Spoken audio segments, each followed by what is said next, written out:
What if you had a guide who could tell you how to bridge a gap between who you are today and who you're destined to be? What if each week you could hear a story of someone who has tried and succeeded, or perhaps tried and failed, but learned something in the process? Limitless Spirit is a weekly podcast where host Helen Todd interviews guests about topics and personal stories on defining life's purpose, pursuing personal growth, and developing a deeper faith in Christ. In every conversation about marriage and family, whether it's reproductive technologies or divorce or who should be on a child's birth certificate, every single conversation was obsessively focused on adults, and the children got no voice. The only time the kids were mentioned is if they loved it. That's it. And only as trinkets to affirm what the adults were already doing or wanted to pursue. Kids have lost their parents to tragedy all through the human experience, right? Like we have a lot of familiarity with kids losing their parent to tragedy. But these days, in the cultural conversation and in the legal conversation, we are now insisting, incentivizing, and encouraging mother and father loss and doing it in the name of progress. And that's an injustice. That's something that I think that all adults, especially Christians, have got to stand against. Welcome to the Limitless Spirit Podcast. I'm your host, Helen Todd. There are not many people who would disagree with the statement that children should be protected in a society and should have rights. But what are those rights that are the most beneficial to children is a subject of much discussion and argument. As a result, children today across the world are in greater danger than ever. My guest on this week's episode is the founder and director of the children's rights organization, Them Before Us. Katy Faust is a mom of 4 children, one of whom was adopted.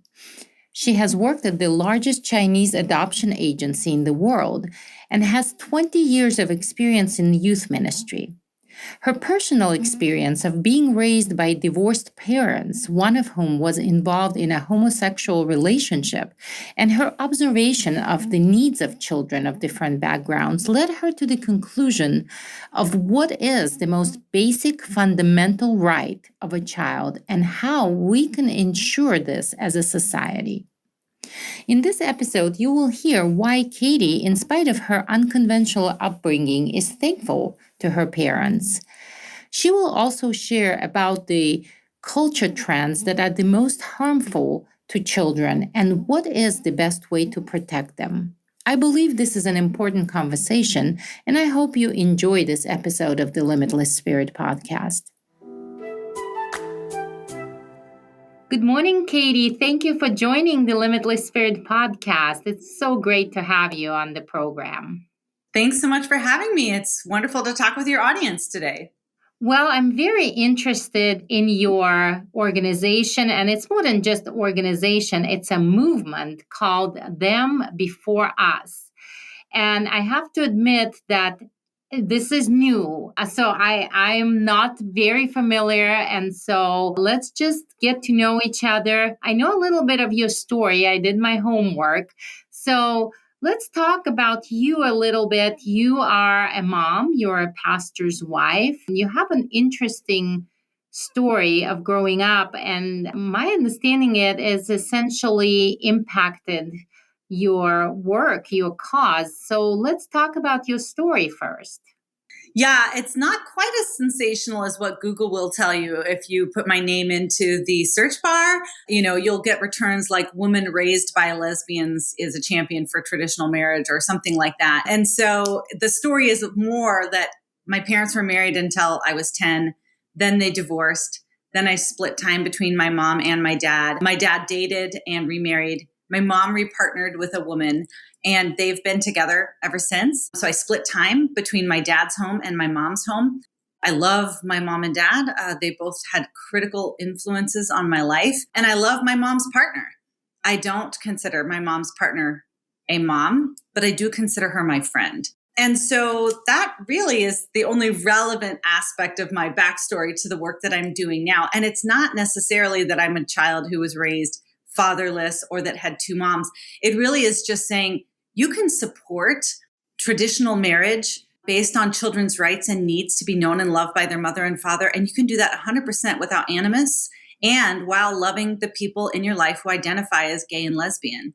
So after I got married, I also worked at the largest Chinese adoption agency in the world.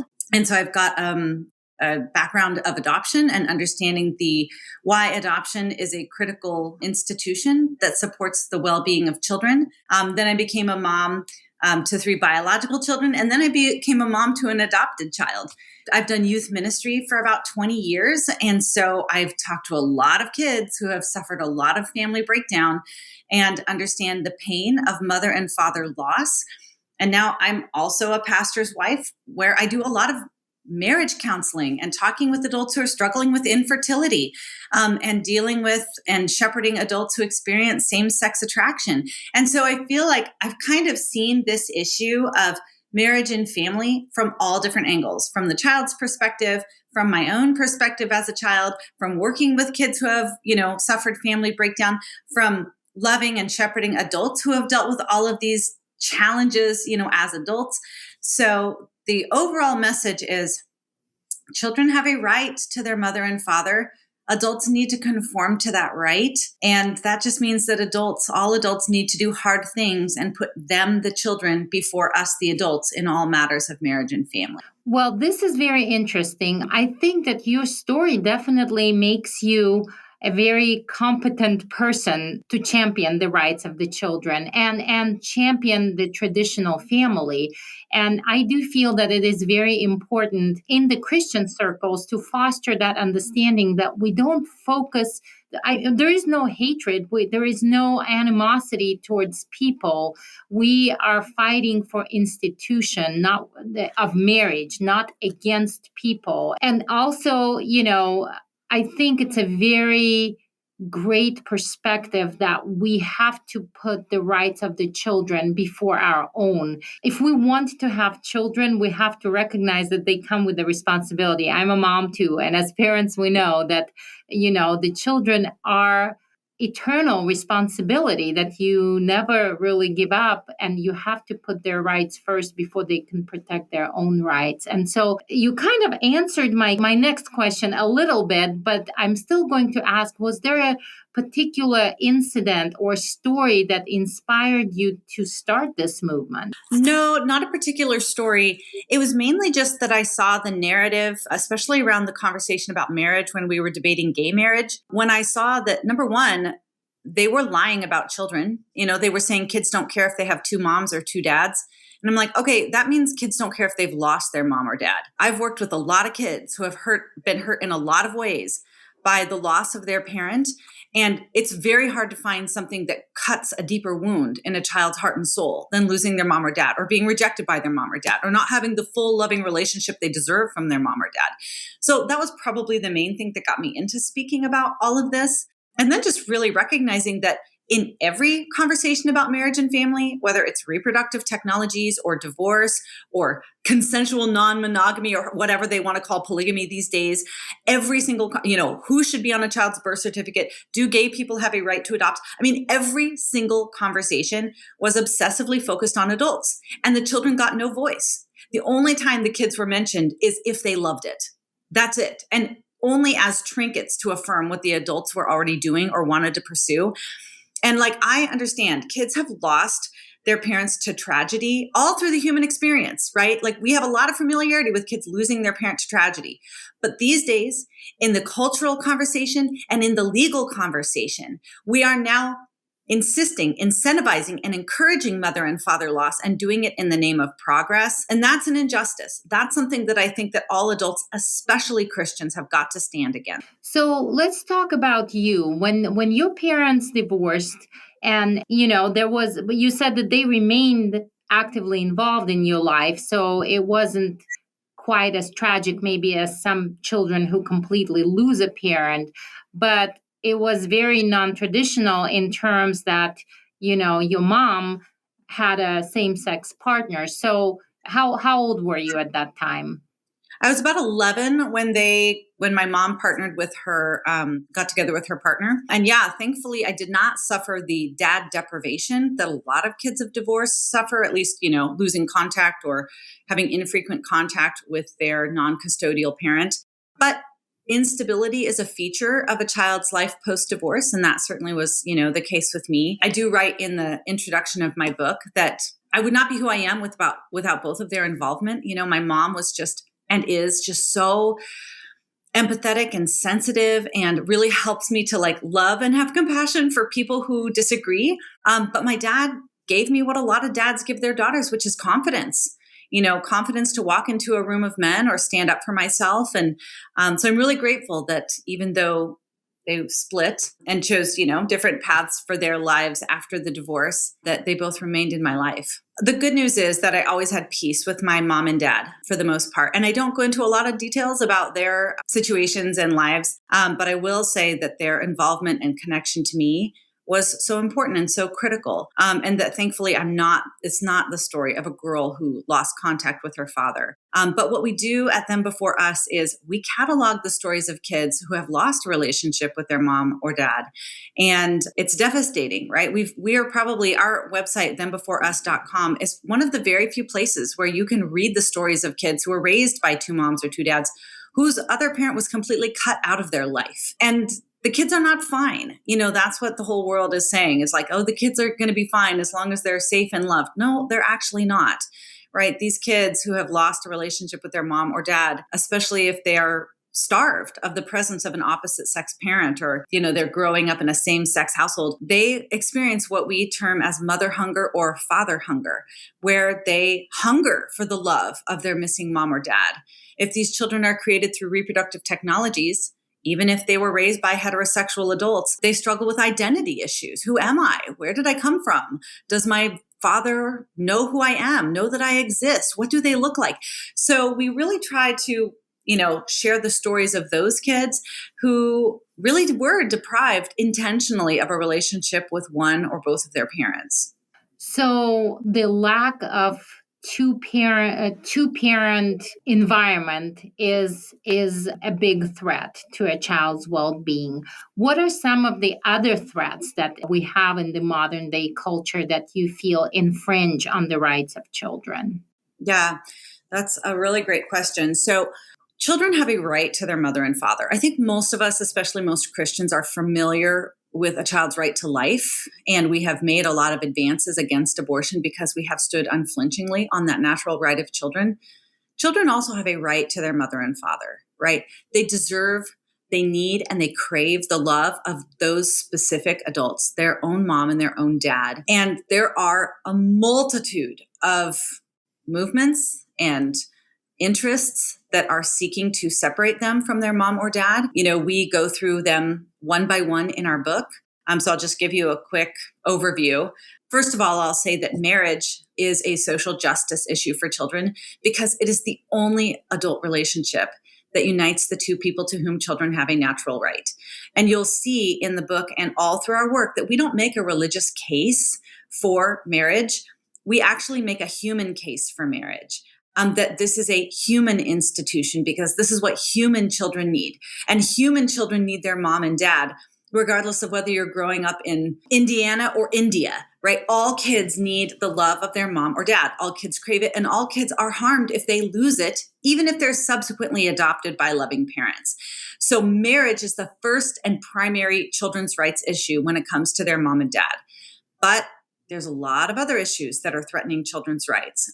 Chapter 5 of our book, we devote completely to divorce and how divorce devastates children's lives. It halves their time with their mom or dad and oftentimes results in instability where kids are in a revolving door of new partners or new relationships, mom or dad moving or leaving or finding a new job or moving out of state, or new half siblings or step siblings joining the family and then leaving. And it's really hard on kids. So we talk about how divorce impacts their physical, mental, emotional, psychological, and long-term relational health. And then chapter 6, we focus specifically on same-sex parenting. And what is it like for kids to be starved of the complementary benefits of having both a male and female parent? It's really hard. It's really hard on kids. They crave it. They long for it. They will try to find the love of that missing parent somehow because they were made for it. And then we talk in chapter 7 about sperm and egg donation. I say donation in quotes because nobody's donating anything. This is a marketplace where there are buyers and sellers. People are selling their genetic material, and intended parents are purchasing the genetic material for what is often designer children. And these kids don't fare well. Kids created through sperm and egg donation tend to have deep identity struggles, feelings of commodification, that they were disturbed, that money changed hands during their conception. They're concerned about the eugenic aspects that take place in reproductive technologies. Then in chapter 8, we talk all about surrogacy, that surrogacy is not about babies. Surrogacy is about intentional mother loss.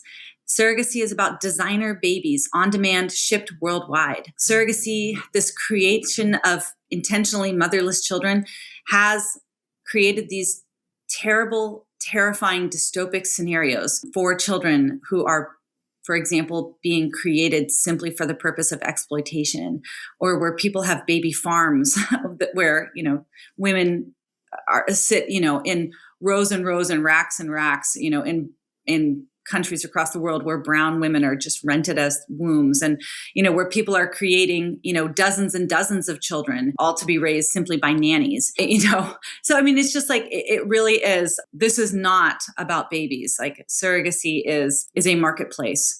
And then we talk about adoption. Let's pause on this for a moment, Katy, because I'm not as deeply familiar with that issue. So, let's say a hypothetical example. So there is a couple that cannot have a child and they're married, they just, and maybe they can't afford the adoption. Sometimes, as you know, probably adoptions can be expensive.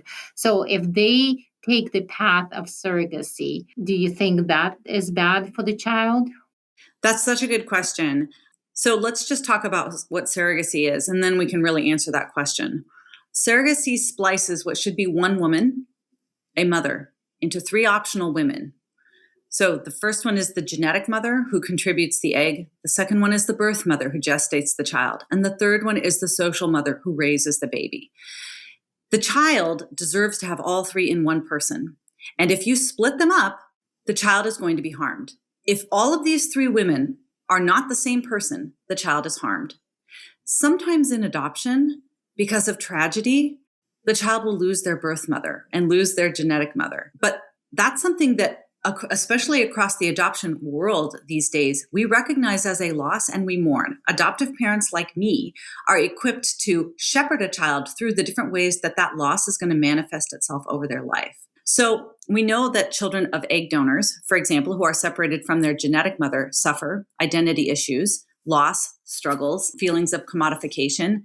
And we also know that children who we know, because we've had adoption for a long time, that children who lose a relationship with their birth mother often struggle with what psychologists call a primal wound, which is the severing of the bond that they've developed with their birth mother for 9.5 months, right? This is something that crisis pregnancy centers acknowledge, because they tell these mothers in crisis, bond with your baby, love your baby. You can already start to have an attachment, and your baby's attaching with you, you should attach with them, right? And so when a child loses that on the day that they're born, many adoptees report what they call a primal wound, which means they struggle to attach and trust, often for decades throughout their life. And the research bears that out. And finally, children deserve a social mother, a woman in their life every day who's raising them. So let's talk about surrogacy, which always involves IVF. IVF is the process of making babies in laboratories, creating them in glass, in vitro, in the glass, right? 7% of these babies are born alive. 7%. Okay. 93% of these babies will never be born alive. That's because the IVF industry is focused on creating the perfect product and often uses these babies as disposable commodities so that the intended parents can get the baby they want, whether that's one that has supposedly healthier genetic markers, the preferred boy or girl. Oftentimes you'll create 15 embryos and you'll freeze 12 of them and plant 3 of them. Sometimes those 3 take hold, or maybe 2 take hold, and then the other 12 are in the freezer for 10 years, 20 years, often completely abandoned. Right now we have 1 million babies on ice in this country because they are surplus or leftover embryos. So this is not a process that is child friendly. Okay, most of these children created through these technologies will not live. So let's take a look at your very, very narrow scenario. Okay, let's say that there is a pro-life family that cannot have a child. And first of all, you bring up the example, maybe they can't afford adoption. Well, adoptions are $0 to about $25,000 typically, depending on whether you go through the foster care system or you're adopting internationally. Surrogate pregnancies will run you $100,000 to $200,000, depending on whether or not you're finding a white woman in the United States to gestate your child, or whether or not you're going to India to find a brown woman at a discount. Okay, so this is what you're doing. You are shopping for women. You are shopping for their wombs. And the price tag is extremely high. Big fertility is the most lucrative arm of the medical industry because it's all elective.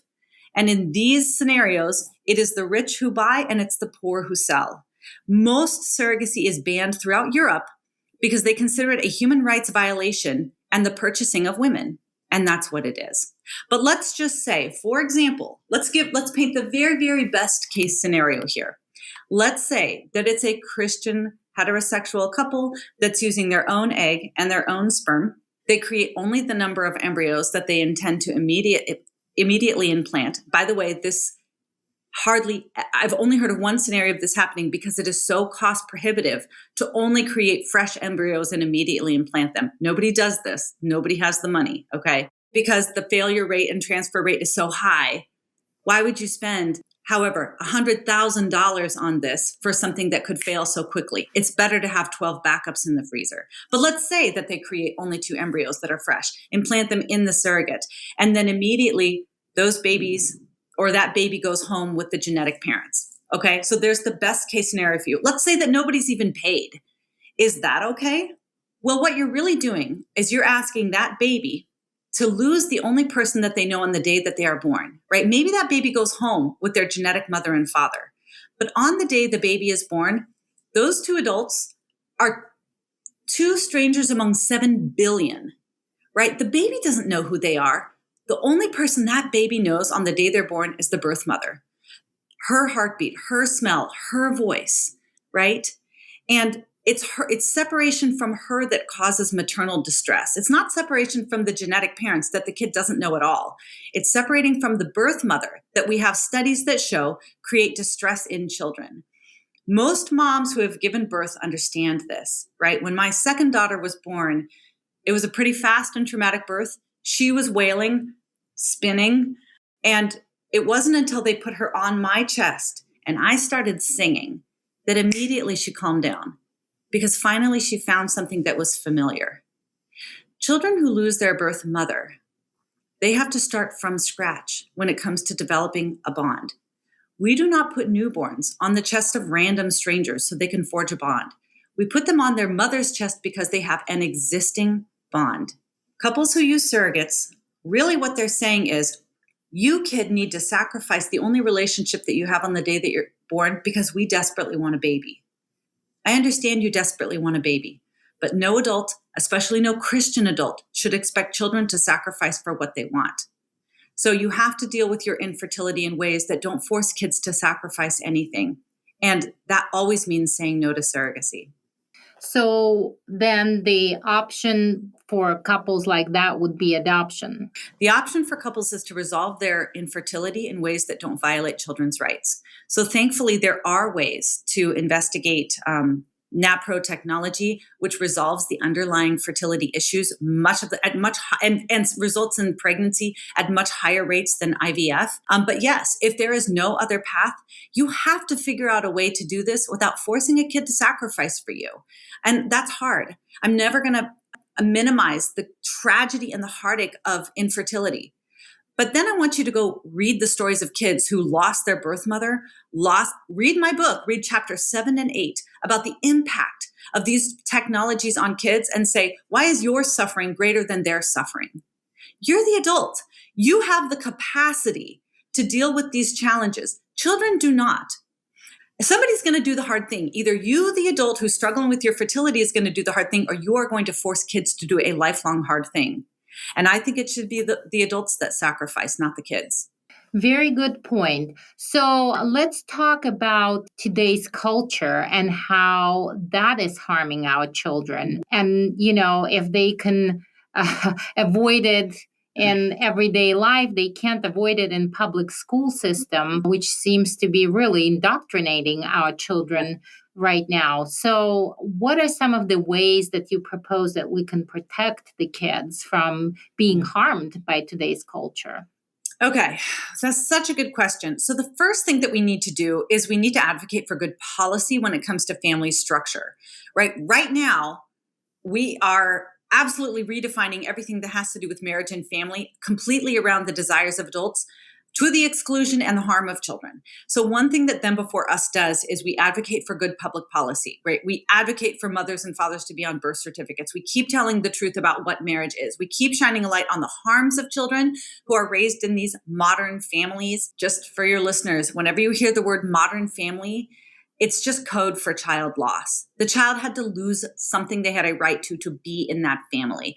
We think it should be adults that conform to the rights of children, not children who have to conform to the romantic or familial inclinations of the adults. So the first thing is tell the truth about family, advocate for good public policy, change hearts about this issue. We do that primarily through sharing the stories of kids. We have a story bank on our website that we share. You're going to hear about 120 of their stories in our book if you purchase the book and read it. But then what do we do about kids in school, right? So my co-author, Stacey Manning, and I, if we write another book, it's going to be something like How to Raise Courageous Children Even in a Crazy Liberal City, or even behind enemy lines, because both of us are in wildly progressive cities and they are indoctrinated. They are getting a fire hose of ideology on all of these topics. So you have to talk to your kids first. You have to saturate them with truth and beauty up until age 10. And then you need to, as the parent, introduce these damaging ideas and worldviews with your kids and then explain to them and deconstruct those ideas for them. The world cannot talk to your kids about this first. You have to talk to your kids about this first. Whoever talks to their kids first about challenging issues, whether it's pornography or abortion or homosexuality or transgenderism or gay marriage, whoever talks to them first, your kid will consider that person to be the expert. You need to be the expert, right? And one of the best ways to be the expert on this is literally read our book. It will give you everything that you need to know on how to fight back about these damaging ideas around marriage and family. Well, funny story. I tried to take your approach with one of my sons. They both, one graduated public school and the other one is still in public school. And so I wanted to talk to them about things before the school did. So I obviously pondered on my husband to talk to them. And it ended up being too soon. He was like, I am not even thinking about this, Dad. So the question is, when is a good time to start talking to them? Yeah. So I also work for an amazing organization called Canavox, and they're all about having these kinds of conversations. First of all, equipping adults to think about these issues, from a natural law perspective. But I'm currently working on developing a teen program to talk with teens about this. But we have a motto over there, and it's better a year too early than 5 minutes too late. Unfortunately, this culture is forcing us to talk about really challenging topics with kids way before we should have to.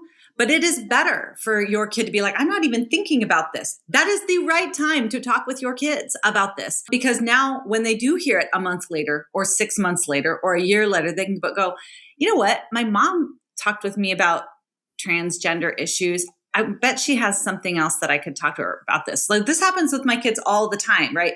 I talk to them first and they might go, oh, I've never thought about that. Or, oh my gosh, Mom, that's crazy. But 6 months later, they come back and say, you wouldn't believe what my teacher said. And I'll be like, oh, tell me about that, right?